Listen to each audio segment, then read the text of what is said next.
शाम को अपना काम खत्म करते ही चार्ल्स अपने कार्यस्थल से नाइट क्लासेस की संस्था के लिए निकला। नाइट क्लास करने के बाद जैसे ही वह अपने अपार्टमेंट की ओर बढ़ रहा था, उसने महसूस किया कि कोई उसका पीछा कर रहा है। पहले तो चार्ल्स ने इसे हल्के में लिया, लेकिन फिर अगले ही पल उसे टाइपराइटर द्वारा उस टाइप किए हुए लेटर का ध्यान आ गया, जिसमें भी शायद यही जिक्र था कि कोई उस लड़की का पीछा करता है। चार्ल्स के जहन में ये बात आते ही वह थोड़ा सतर्क हो गया और अपने कदमों को जल्दी जल्दी बढ़ाने लगा, लेकिन पीछा करने वाले ने भी उसी रफ्तार से पीछा किया। अब चार्ल्स बहुत ज़्यादा डरा हुआ था। उसे डर का एहसास हो रहा था, जो बिल्कुल भी अच्छा नहीं था, क्योंकि डर एक नकारात्मक भावना है। डर संभावित खतरे के लिए एक सहज वृत्ति प्रतिक्रिया के रूप में सभी जानवरों और लोगों में पूर्व क्रमादेशित एक ऐसी भावना है। यह भावना हमेशा अनुकूली नहीं है। यह एक अच्छी भावना नहीं है, कोई आज़ादी, खुशी नहीं है। यह कई रूपों में प्रकट होता है। सबसे आम अभिव्यक्ति गुस्सा है। आपका जीवन डर से जीत के लिए एक संघर्ष है। डर के विपरीत एकता के बारे में जागरूकता है। डर के सबसे शक्तिशाली जनरेटर मृत्यु की अवधारणा है। सामान्य भाषा में किसी भी जीवात्मा अर्थात प्राणी के जीवन के अंत को मृत्यु कहते हैं। मृत्यु सामान्यतः वृद्धावस्था, लालच, मोह, रोग, कुपोषण के परिणाम स्वरूप होती है। मुख्यतया मृत्यु के 101 स्वरूप होते हैं, लेकिन मुख्य 8 प्रकार की होती है, जिसमें बुढ़ापा, रोग, दुर्घटना, अकस्माती आघात, शोक, चिंता और लालच मृत्यु के मुख्य रूप है। लेकिन चार्ल्स को यहाँ लग रहा था कि उसका पीछा करने वाले ने शायद अपनी मृत्यु को नकार दिया था। यही कारण था कि चार्ल्स के मन में चल रहे इन विचारों ने उस अनजान साये के प्रति अपने अंदर दहशत बैठा ली थी। अपने अपार्टमेंट के नज़दीक पहुंचते ही चार्ल्स को थोड़ी राहत का अनुभव हुआ। उसने पीछे मुड़कर देखा तो वह अनजान साया दूर चौराहे पर स्ट्रीट लाइट के नीचे खड़ा हो गया। चार्ल्स ने मौके की नज़ाकत को समझते हुए लपक कर अपने फ्लैट की ओर जाने वाली सीढ़ियां चढ़ी और अंदर प्रवेश करते ही उसने दरवाजे को बंद कर दिया। एक गिलास ठंडा पानी पिया, जिससे उसके शरीर में थोड़ी तरावट आई। अपने घर में चार्ल्स काफ़ी सुरक्षित महसूस कर रहा था। नहाने के बाद चार्ल्स ने खुद के लिए भोजन बनाया और उसे खाने लगा। खाना खत्म होते ही चार्ल्स ने सिगरेट जला ली और बैठकर आज घटित हुई घटना के बारे में सोचने लगा। अचानक उसके मन में एक विचार ने जन्म लिया। उसने सोचा कि अगर टाइपराइटर की कहानी सच्ची है, जिसका प्रमाण वो अनजान साया है जो पीछा करता है, तो टाइपराइटर और भी बहुत कुछ जानता होगा, या ये भी हो सकता है कि यह सब कुछ टाइपराइटर की ही वजह से हो रहा हो। चार्ल्स कुछ देर के लिए टाइपराइटर को देखता रहा, फिर उठकर उसमें एक नया पन्ना टाइप करने के लिए लगा दिया और अपने बेडरूम में सोने के लिए चला गया। चार्ल्स, उठो चार्ल्स, चार्ल्स, चार्ल्स, ये मैं हूँ हॉवर्ड, जल्दी उठो, हमें एक ज़रूरी काम से जाना है। हॉवर्ड ने चार्ल्स को नींद से जगाते हुए कहा। हो, सुबह इतनी जल्दी हो गई क्या? अभी अभी तो सोया था। और हॉवर्ड, तुम इतनी सुबह यहाँ कैसे, किस लिए? चार्ल्स ने नींद से जागते ही हॉवर्ड से उसके आने की वजह पूछी। अरे यार, एक बहुत ज़रूरी काम आ गया है। आज मेरे वर्कशॉप पर कोई भी कर्मचारी नहीं आया है और एक कॉफिन बॉक्स तय पते पर पहुंचाना है। क्या तुम मेरी मदद करोगे? मैं तुम्हें इसके लिए अच्छी रकम दूंगा, हर बार की तरह। हॉवर्ड ने चार्ल्स को सारा माजरा समझाया और उसे अच्छी रकम का लालच भी दिया। हॉवर्ड एक कॉफिन स्टोर का मालिक था। कई बार पहले भी वो चार्ल्स से अपने काम में मदद ले चुका था और इसके बदले में वह उसे अच्छे पैसे दिया करता था। इससे चार्ल्स को मदद भी मिल जाती थी, क्योंकि उसे अपने कार्यस्थल से महीने की बंधी हुई रकम मिलती थी। हॉवर्ड के लिए कभी कभी काम करने से उसकी ऊपरी आमदनी भी हो जाती थी। हॉवर्ड की बात सुनते ही चार्ल्स तुरंत उठकर तैयार हो गया और तुरंत ही कुछ सैंडविच बनाकर एक लंच बॉक्स में रख लिया, रास्ते में खाने के लिए। दोनों अपार्टमेंट से अपनी मंजिल की ओर निकल पड़े। रास्ते में सैंडविच खाते हुए चार्ल्स ने हॉवर्ड से कहा, अच्छा, तुम्हारा ये काम 11 बजे से पहले हो जाएगा ना? मुझे अपने कार्यस्थल से बस इतनी ही देर की छूट मिल सकती है। फिर चार्ल्स ने हॉवर्ड की ओर देखा। वह उसके जवाब का इंतजार कर था। हॉवर्ड उसकी बातों को सुनकर कुछ देर के लिए सोच में पड़ गया। फिर उसकी ओर देखते हुए कहा, चिंता मत करो, उससे पहले ही हमारा काम खत्म हो जाएगा। बॉक्स की डिलीवरी करते ही हमको हमारे पैसे मिल जाएंगे। फिर मैं तुम्हें तुम्हारे अपार्टमेंट पर छोड़ दूंगा। हॉवर्ड ने वैन की स्टीयरिंग को घुमाते हुए उसे आश्वासन दिया और चार्ल्स के लंच बॉक्स से एक सैंडविच उठा ली। चलो फिर तो कोई दिक्कत नहीं है, लेकिन हमें जाना कहाँ है? चार्ल्स ने राहत की सांस भरी और हॉवर्ड से डिलीवरी के पते के बारे में पूछा। हमारी मंजिल एक ही है, वुड्स विला, वहीं पर यह बॉक्स देना है। हॉवर्ड ने सैंडविच खाते खाते बड़े अजीब तरीके से चार्ल्स को कॉफिन बॉक्स डिलीवर करने का पता बताया। मंजिल का पता चलते ही चार्ल्स के चेहरे का रंग फीका पड़ गया। उसके अंदर डर ने एक बार फिर अपना घर कर लिया। उसके माथे से पसीने की कुछ बूंदें बहने लगीं। वुड्स विला, ये तो वही नाम है जो टाइपराइटर ने टाइप किया था। क्या यह हकीकत में है? वैसे अगर वो साया सच है तो वह विला भी मौजूद होगा। शायद टाइपराइटर के बारे में भी कुछ जानकारी वहां पर मिल जाए। आखिर वहां पर किसकी मौत हुई होगी जो ये कॉफिन बॉक्स वहां जा रहा है? चार्ल्स के अंदर वुड्स विला का नाम सुनते ही भय के साथ साथ अनेकों सवाल भी जन्म लेने लगे। वह इस कश्मकश में बुरी तरह से उलझ सा गया था। और कितना समय लगेगा वुड्स विला पहुंचने में? चार्ल्स ने हॉवर्ड से पूछा। बस पहुंचने ही वाले हैं, हॉवर्ड ने चार्ल्स के पूछे गए प्रश्न का उत्तर दिया। चार्ल्स की बेचैनी बढ़ती जा रही थी। उसके अंदर इस बात को जानने की तीव्र इच्छा थी कि आखिर वैन में पीछे पड़ा कॉफिन किसके लिए जा रहा था, जिसकी जानकारी हॉवर्ड को भी नहीं थी। इतने में हॉवर्ड उत्तेजित स्वरों में कहता है, वो देखो आ गया वुड्स विला। चार्ल्स विला की ओर जिज्ञासा पूर्वक देखता है। पुराना हो जाने के कारण उसके दीवारों पर कई जगह काई ने हरे रंग का कर दिया था। वुड्स विला काफी बड़ी जगह घेरे हुए था, जो ये साफ दर्शाता था कि उसके मालिक काफी रईस थे। मेन गेट पर पहुंचते ही नीली वर्दी पहने चौकीदार ने गेट को खोला। हॉवर्ड ने वैन को विला की ओर धीरे धीरे ले जाना शुरू किया, ताकि उस वुड्स विला के भव्य बगीचे को चार्ल्स भी अच्छी तरह से देख ले, जिस पर गेट के अंदर प्रवेश करते ही हॉवर्ड की नजर पड़ गई थी, जिसमें केवल काले गुलाब खिले हुए थे, जिनकी भीनी मीठी सुगंध का आनंद उनकी नाक ने लेना शुरू कर दिया था। इतना मनमोहक दृश्य कभी कभी ही देखने को मिलता है, जिसका आनंद चार्ल्स और हॉवर्ड दोनों ले रहे थे। बगीचे के बीच बीच में सुंदर परियों की मूर्तियां बनी हुई थीं, पर चार्ल्स को इस बात का ताज्जुब हुआ कि विला की ओर जाती सड़क के एक हिस्से में बेशुमार काले गुलाबों के बीच में मेल एंजेल्स और सड़क के दूसरी तरफ फीमेल एंजेल्स की मूर्तियां थीं, जिन्हें सफेद संगमरमर से बनवाया गया था। देखा चार्ल्स, पैसा हो तो इंसान क्या क्या नहीं कर सकता है। देखो, इसे कहते हैं जन्नत जैसा बगीचा। मैंने तो आज तक ऐसा सुंदर बगीचा नहीं देखा। यहाँ का मालिक काफी रईस और शौकीन लगता है, हॉवर्ड ने चार्ल्स की ओर देखते हुए कहा। चार्ल्स ने भी उससे सहमति जताई और बाहर की ओर देखते हुए कहा, सुंदर तो है, लेकिन एक बात बड़े हैरत की यह है कि सड़क के एक तरफ पुरुष और दूसरी तरफ महिला एंजेल्स की मूर्तियां हैं। ऐसा क्यों है? चार्ल्स ने अपनी आशंका जताई और हॉवर्ड की ओर देखने लगा। अरे इतना सोचने वाली बात नहीं है, ये एक स्टाइल हो सकता है बगीचे को सजाने का। इसमें इतना हैरान करने वाली कौन सी बात है? हॉवर्ड ने चार्ल्स को समझाते हुए कहा।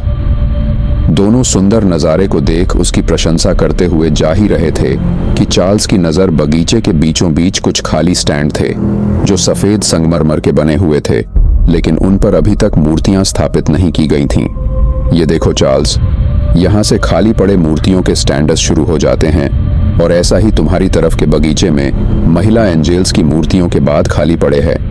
इसका मतलब है अभी भी इस बगीचे में काम चल रहा है, जिसमें मेल एंजेल्स और फीमेल एंजेल्स की कमी है। चार्ल्स ने हॉवर्ड से कहा, हो सकता है अभी काम थोड़ा बाकी है, काफी पैसा खर्च किया है इस बगीचे पर, हॉवर्ड ने चार्ल्स से कहा। कुछ ही देर बाद दोनों मेन डोर की सीढ़ियों के सामने वैन को पार्क करते हैं।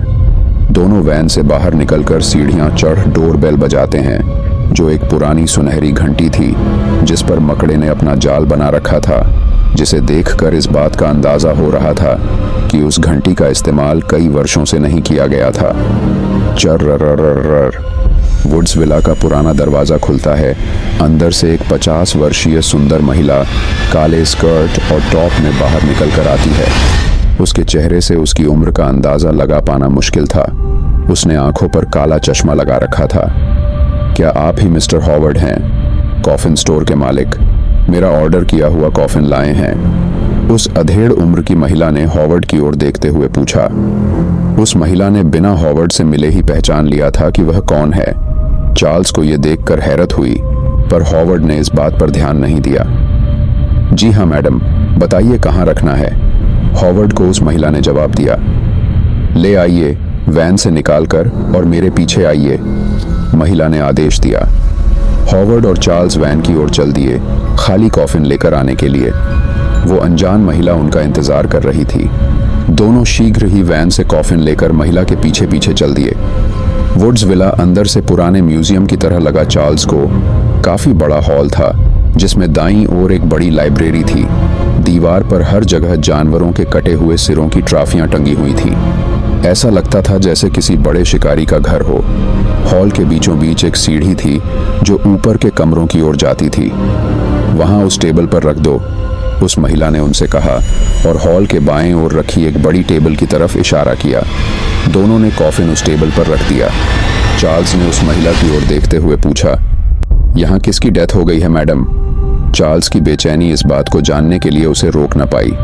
मेरी टाइपिस्ट की। आज अचानक ही उस लड़की का निधन हो गया। अच्छी खासी थी, पता नहीं क्या हो गया। अभी महज 22 साल की ही थी। उसके घर वालों को खबर कर दिया है, उस महिला ने जवाब दिया। कोई बीमारी होगी मैडम, कभी कभी सेहत से पता नहीं चलता है, हो सकता है दिमागी बुखार हो, हॉवर्ड ने महिला से कहा। इस वुड्स विला के मालिक और मेरे पति मिस्टर जेम्स वुड के निधन हो जाने के बाद मैं बिल्कुल अकेले पड़ गई थी। इस अकेलेपन को दूर करने के लिए मैंने सोचा कि चलो एक नॉवल ही लिख लेती हूँ। इसलिए अखबार में इश्तिहार निकलवा कर एक टाइपिस्ट को नौकरी पर रखा था, लेकिन उसकी भी मौत हो गई। अभी तो मेरी नॉवेल आधी भी नहीं हुई थी कि उसके पहले ये हादसा हो गया। खैर ये लो अपने कॉफिन के तय की गई रकम, मिसेस वुड्स ने उनसे कहा और अपने बटुए से रकम निकालकर उसकी ओर बढ़ा दिया। हॉवर्ड ने महिला से रकम ले ली और उन्हें गिनने लगा।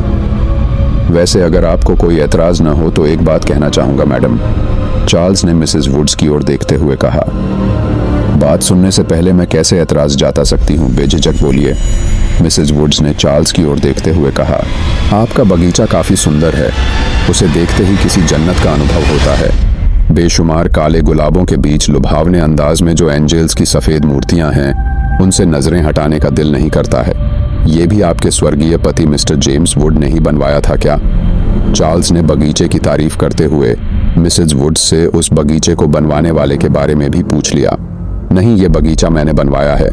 मुझे काले रंग से बेहद लगाव रहा है, इसलिए बगीचे में हर किस्म के काले गुलाब हैं जिन्हें कई देशों से मंगवाया गया है। काले गुलाब से भी मेरे अतीत की कुछ यादें जुड़ी हैं, वो लम्हे जो मैंने और मिस्टर वुड्स ने खुशी से साथ बिताए थे। बस यही वजह है कि गार्डन में हर जगह काले गुलाब ही हैं और सफ़ेद संगमरमर की मूर्तियां भी मॉडल को पैसे देकर बनवाई गई हैं। मिसेस वुड्स ने चार्ल्स को सारी बातें अच्छी तरह से समझाते हुए कहा। ओह, तो इसमें काफ़ी पैसा खर्च हुआ होगा मैडम, और अभी तो इसमें काम बाकी है, चार्ल्स ने मिसेस वुड्स की ओर देखते हुए कहा। अब मिसेस वुड्स के भाव थोड़े गंभीर हो गए थे। ऐसा लग रहा था कि मानो काले चश्मे के पीछे से मिसेस वुड्स की आंखें चार्ल्स को बड़े ध्यान से देख रही थीं। हाँ, अभी काम बाकी है गार्डन का भी और मेरी नॉवेल का भी। अब कोई नया टाइपिस्ट ढूंढना पड़ेगा, मिसेस वुड्स ने चार्ल्स की ओर देखते हुए कहा। अब हम चलना चाहेंगे मैडम, हॉवर्ड ने दोनों के बीच हो रही बातचीत को काटते हुए कहा। आह, इतनी जल्दी भी क्या है?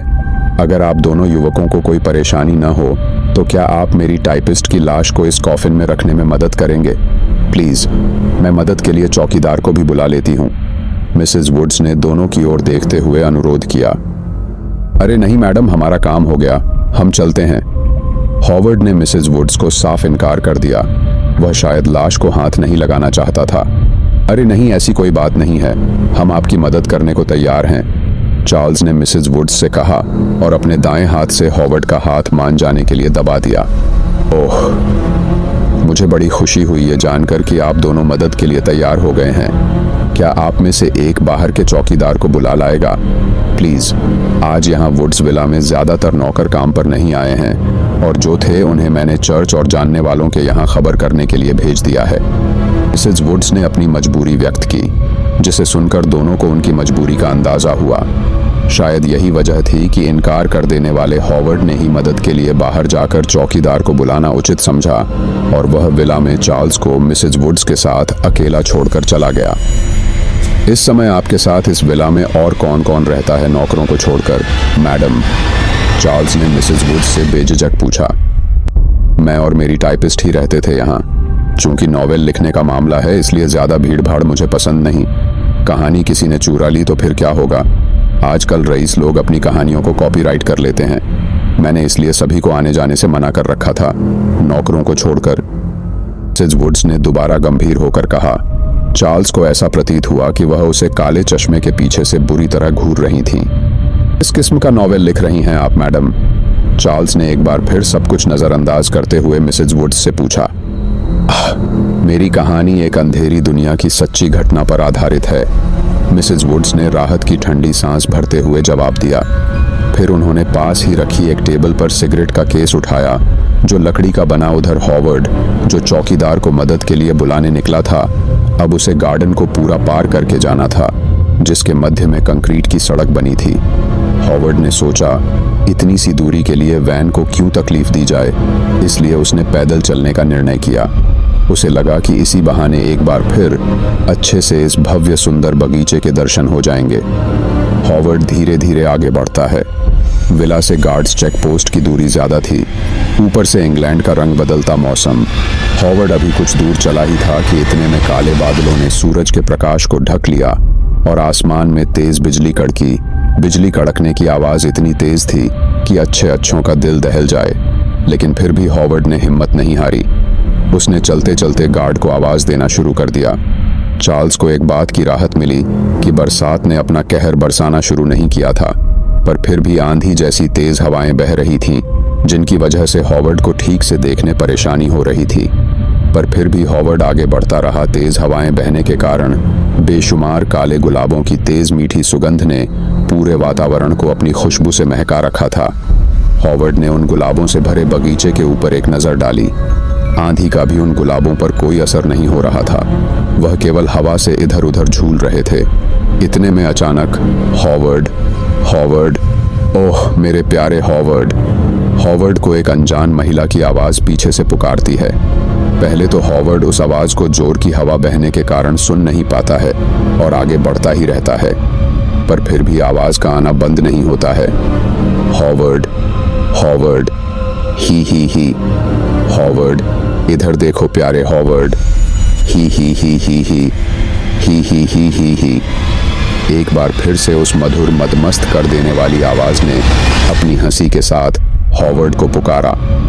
अब हॉवर्ड ने अपने कदम रोक लिए और एक बार फिर से उस आवाज के पुकारने का इंतजार करने लगा। हॉवर्ड को अब भी अपने कानों पर यकीन नहीं हो रहा था। उसने जो सुना वह विश्वास करने योग्य बिल्कुल भी नहीं था। हॉवर्ड अब डरा हुआ था और डर ने ही उसे प्रतिक्रिया दिखाने से मना कर दिया था। मिलते हैं पार्ट 3 में। One zone horror. चैनल को सब्सक्राइब करें।